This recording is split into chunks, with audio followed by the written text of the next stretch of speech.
بسم اللہ الرحمن الرحیم۔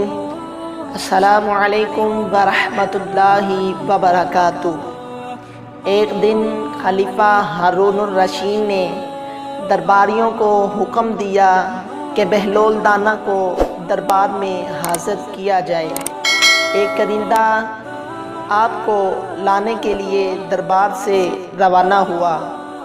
وہ آپ کے مکان جس کھنڈر میں بہلول دانہ رہا کرتے تھے وہاں گیا، مگر بہلول دانہ وہاں نہ ملے۔ پھر وہ کرندہ قبرستان کی طرف گیا اور قبرستان میں دیکھا جہاں بہلول دانہ اکثر ہوا کرتے تھے وہاں بھی بہلول دانہ نہ ملے۔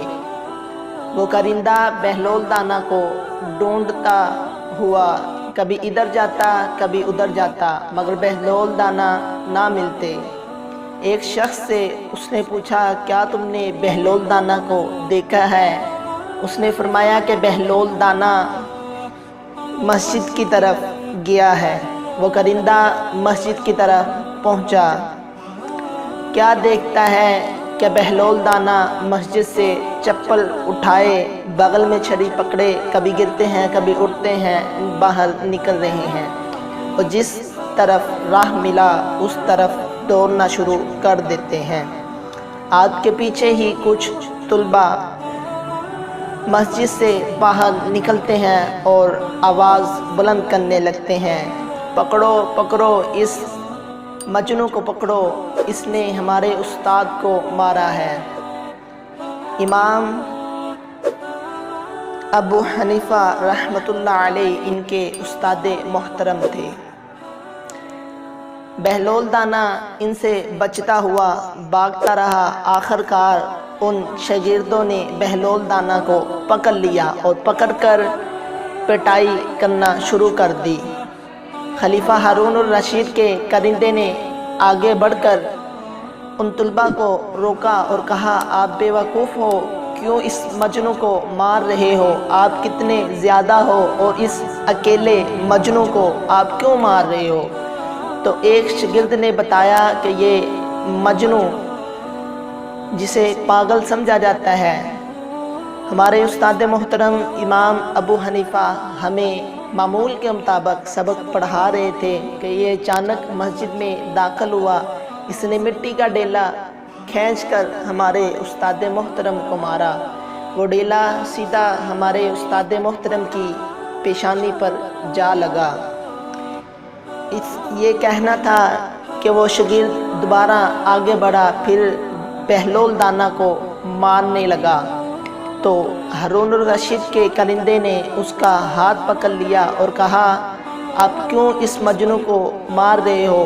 آپ جانے دو، اس مجنوں کو جانے دو۔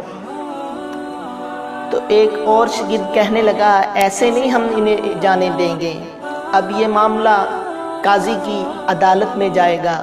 خلیفہ ہارون الرشید کا کرندہ کہنے لگا، اگر ایسا ہے تو پھر عدالت میں انہیں حاضر کیا جائے۔